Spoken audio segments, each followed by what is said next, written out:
day. Welcome to FKU Africa Podcast.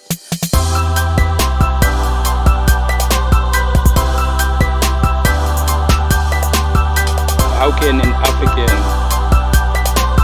be a foreigner in an African country? To gain mentality, we need to let go of the influence of the West. Hala. So welcome to FKU Africa Podcast.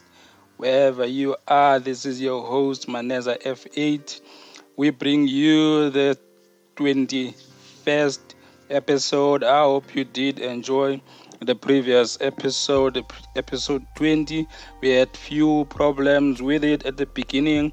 As a supporter of the podcast, I'm sure you've seen that the episode it was not reachable at the specific time that we normally bring you the episodes, Saturdays at 3 p.m. South African time or Central African time.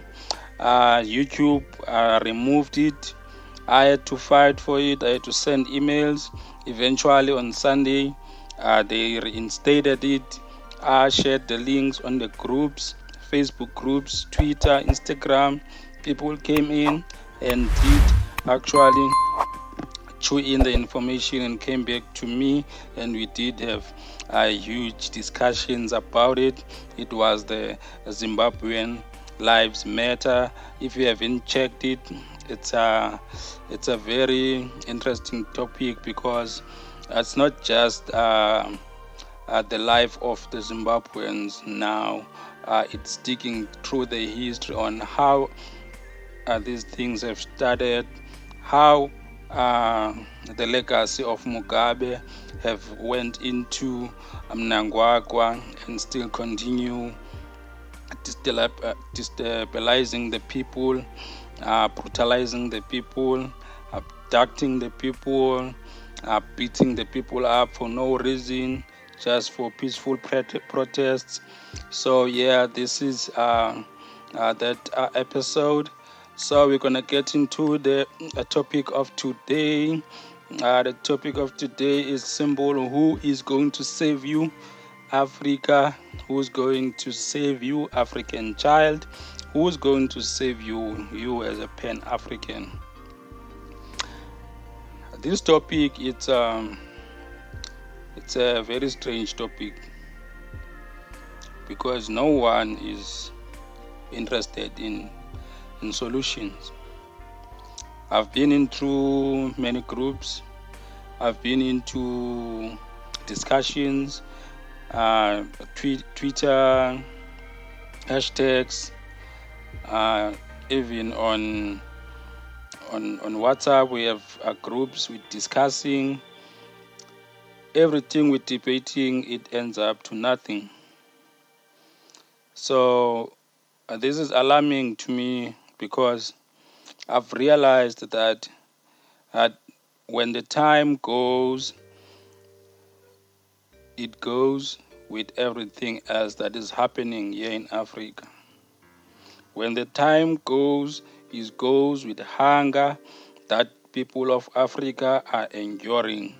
When the time goes, it goes with brutality that we are facing as Africans.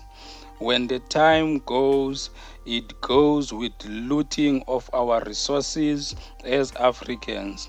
When the time goes, it goes with everything else that the West is doing, is benefiting in Africa, and take it to the West. When I'm talking about the West, I'm talking about America, Europe, even China now is being the part of the problem in Africa. China came in as the protector of Africa, as a giver of Africa, as an aid giver, as an infrastructure builder, but now is turning into a looter, is turning into a stealer, is turning into a frauder of our country and resources. So we need to look up China. Those bastards They are not your friends. They will never be your friends. If you go into the Chinese shop, you will see even in here, in South Africa, in Cape Town, even in Joburg, even in Nigeria, in Kenya, in Zambia, if you go into a Chinese shop, they will be following you around. If you are a black person, they will look at you as a less than a person, because that's what they are. Don't trust those people. They are not your friends. You will be stupid if you think Chinese people, they are coming here to save you. I see what is happening in Zambia. We all see what is happening in Zambia just because of Chinese. The question stands, who is going to save you from Chinese people? Who is going to save you from the West? Who's going to save you from those people who are looting our African resources? Who's going to save you from those people who are looting our diamonds, gold, minerals? Who's going to save you from those people who are looting our farms, our agriculture, everything, our mines, and take everything that we have and export it to the West and bring back nothing to us? Who? You know, those people, those white racist and those white supremacists, they are laughing at us because they give us a 1 billion in aid, and they take hundreds of billions per year here in Africa in resources, and they come back and say, we're gonna give you a aid share. Poor Africa, we're gonna build you roads. Poor Africa, we're gonna build you stadiums and play soccer. Shame, poor Africa. While we are watching them, and we applaud when we hear that certain countries is giving us a certain amount of aid, certain countries giving us a certain amount in loans. We applaud and we act as if they are helping us, while they are not. They are looting a lot of money, more than those aid that they are giving us, more than those loans that they are giving us. Those loans will still come back and haunt us.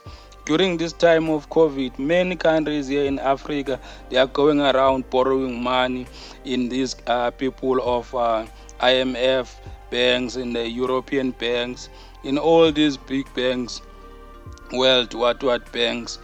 Those money, they will not help us in anything. Those money, they never help us. We're gonna go into debts. We're gonna be in their palm of their hands for many decades to come, trying to pay back those loans. They say IMF's loans, they don't come with conditions this time because those are the relief funds, but at the end we still need to pay them. We're not stupid, right? I know we're not. We still have to pay those loans. That money is gonna come from our sweat and blood. It's not gonna be an easy to pay. It's gonna be paid by our sons, by our grandsons. That money, they still gonna need to pay it. Who's going to save you, Africa, into the unemployed graduates that are roaming around in the streets? We send our kids to school. We give them the education. They are there. They got management degrees. They got all kinds of degrees, engineering degrees, accounting degrees, psychological degrees, all these kind of degrees. But they are roaming around in the streets, in the locations. Who's going to save you from that? What needs to happen? What kind of questions do you ask yourselves? What kinds of questions that need to be answered? Who's going to answer those questions for you? Who's going to save you, African child, from the inequality in Africa. The inequality that is roaming around in all those countries in Africa. The financial inequality. Who's going to save you from it? Who's going to save you from racism that is roaming around in all these African countries? Who's going to save you, an African child? I'm asking you the question. Please give me an answer on the comment. Please comment with your answer. What are the solutions from these problems? Problem number one is the graduates. The graduates that are unemployed, are roaming around in the streets. Who's going to help you to get those graduates into the jobs? Who's going to help you with the inequality, with the racism that is happening in Africa? Who's going to help you with so-called xenophobia that is roaming around in these African countries? We've seen Nigerians, Zimbabweans being chased around in South Africa. We've seen Nigerians being chased from Ghana. We've seen African brothers being chased from Kenya, in all other countries, chasing each other up and down. Who's going to help you with that? Who are you waiting for to help you? Who needs to help you? Who is going to come and intervene and say to you, it's wrong for you as a black man to be beating another black man? Who are you waiting for to come and tell you that is wrong? Who's going to come and tell you that a black person is not a foreigner in an African country? Who's going to come and tell you that if you are beating a black man from Zimbabwe, it's the same as beating your brother from your mother's womb? Who's going to tell you that? Who's going to tell you that without unity, Africa is not going anywhere? Who's going to teach you that if you are united, you stand? If you are divided, you fall? Who must teach you that? Who's going to teach you that the reason why white people they succeed in whatever they are doing is because they are united? Who's going to teach you that? Who's going to teach you that all the white people's campaigns throughout the years, even slavery, even colonization, everything was planned, was pre-planned before it happened? Who's going to teach you to plan, strategize, execute? Who's going to teach you that? Do you as an African have time to learn? Do you as an African have time to sit down and plan and see all the problems and see all the solutions and see all the things that will stop, all the stumbling blocks? Yes. Who's going to sit down and teach you how to do those things? Because those are the things that are done by other nations. The white people do that. The Indians do that. The Chinese do that. They plan their things. Back here, 20 years ago, South Africa and the whole Africa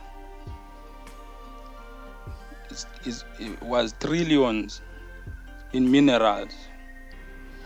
India was with nothing. What they do is only to farm. They can only farm, but through planning and seeing things forward, they saw that the IT and technology is going far. They build university and send their kids to do IT, programming, networking, all these IT fields. Now, most of the Indian people, they are working in the all big companies. I'm talking Google, I'm talking Facebook, Microsoft, Amazon. They are the heads there. That is proper planning. What are the Africans doing? Who's going to teach you to plan?